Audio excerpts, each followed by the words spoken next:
mantak ahli tasawuf mah dina kitab telok ngadahar kadaharan nu ti pasar. Ieu model kadaharan mana tah doang kerupuk duyung gitu nya. Naon bae nu ti pasar eta telok daek ngadahar, telok komo meuli ngadahar ge telok daek anu merek.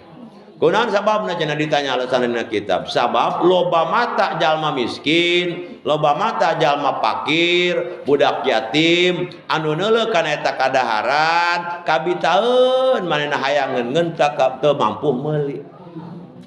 Sehingga hatena abongeun, maka kaberkahan eta kadaharan leungit ku sabab hate si budak yatim jalma fakir ngarasa abong teu kabeuli. Gitu. Eta kapal badi. Jadi toleransi.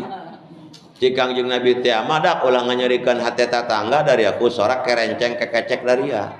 Kenceng. Ulah mun popo